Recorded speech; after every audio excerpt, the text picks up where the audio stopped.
छत्तीसगढ़ के मुंगेली जिले में 12,000 क्विंटल चावल गायब होने का मामला तूल पकड़ता जा रहा है।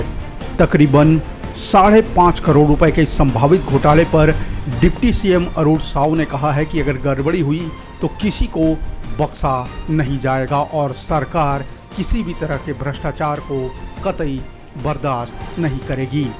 बता दें कि जनवरी 2025 में हुए भौतिक सत्यापन में मुंगेली जिले की 80 पीडीएस दुकानों में भारी शॉर्टेज पाया गया, लेकिन 6 महीने बीत जाने के बावजूद न तो रिकवरी हुई, न दोषियों पर कार्रवाई और न ही दुकानों के नाम सार्वजनिक किए गए।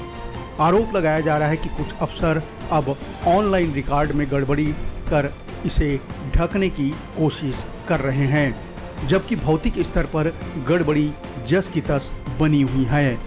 मामले को कलेक्टर कुंदन कुमार ने भी संज्ञान लेकर कार्रवाई की बात की है।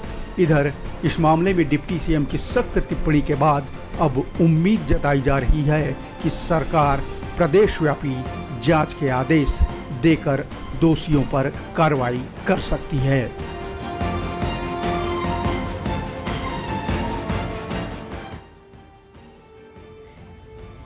जिले के समस्त 397 दुकानों पर राज्य स्तरीय निर्देश के परिपालन में 100% दुकानों का 31 जनवरी की स्थिति में स्टॉक का सत्यापन कराया गया और सत्यापन में करीब 80 दुकानों में से 12,000 क्विंटल खाद्यान्न की अंतर पाया गया। जी, अब क्या करोगे फिर से? नियमानुसार इसमें पीडीएस कंट्रोल ऑर्डर 2016 के सुसंगत प्रावधानों के आधार पर कड़ी कार्रवाई की जाएगी। हाँ, इस संबंध में जो शॉर्टेज वाले जो पीडीएस दुकान हैं उनको जो शासन द्वारा इनको कमीशन राशि, मार्जिन मनी इत्यादि प्रदाय किया जाता है, उसको रोक के रखा गया है ताकि शॉर्टेज की भरपाई कमीशन से की जा सके।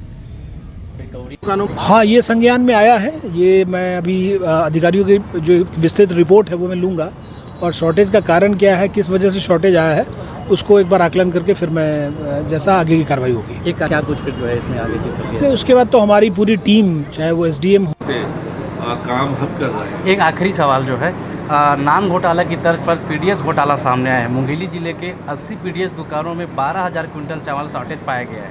ये अमूमन जो जांच करेगी तो प्रदेश में बड़ी स्तर पर ये जो है इस तरह का मामला सामने आएगा, चूँकि और कार्रवाई भी नहीं हो रही है। आपने ये बात मेरे संज्ञान में लाई है, निश्चित रूप से संबंधित अधिकारियों से बातचीत करूंगा और किसी भी तरह का घोटाला और भ्रष्टाचार हमारी सरकार में बर्दाश्त नहीं होगा।